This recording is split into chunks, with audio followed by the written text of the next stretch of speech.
यो देशको प्रधानमन्त्री घोषणा गरिएको मान्छे जनताको अगाडि 2 शब्द बोल्नु हुँदैन। के हो एजेन्डा, के हो चाहिँ उनको घोषणा पत्र बोल्न पर्छ कि पर्दैन? अनि चाहिँ हात हल्लाएर आज दिनको खोपीको राजा जस्तो चस्मा लगाएर यहाँ सबै मान्छेहरू भेडा बाख्रा छन् र तिनले भोट हाल्दिन पर्छ। ती चाहिँ यो देशलाई नेतृत्व गर्ने हौँ भन्ने मान्छेहरूको घोषणा पत्र के हो, तिनको असलियत के हो भन्ने कुरा बुझ्नु पर्दैन।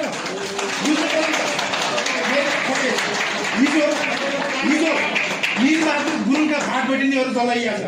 केपी ओलीलाई जग्गा दियो भनेर जलायो होइन तिनै मान्छेहरूले? आज कमल मालपानीबाट 8-9 करोडको गाडी कुन चाहिँ उसबाट चढ्दैछन्? जवाब दिन पर्दैन तिनीहरूले जनताको अगाडि उभिएर? यो स्टन्ट हो। स्टन्ट मात्रै होइन त, यो त देशका विरुद्धको गतिविधि हुँदैछ। यसलाई स्टन्टमा मात्रै सीमित गर्न हुन्छ। अब स्टन्ट त हामीले देख्यौँ त, पिसाब फेर्यो भनेर भाइरल भएको मान्छेहरू आज संसद गर्नु दौडिरहेको भएको छैन। यो स्टन्ट त्यहाँबाट सुरु भएको छ। हो माइकको तपाईँहरूले पत्रकार साथीहरू सबैले भनौँ न, माइकको आवाज टुप्पोबाट आउँछ। बोल्ने मान्छे एउटै थियो क्या, फेसबुकमा छ्यार्के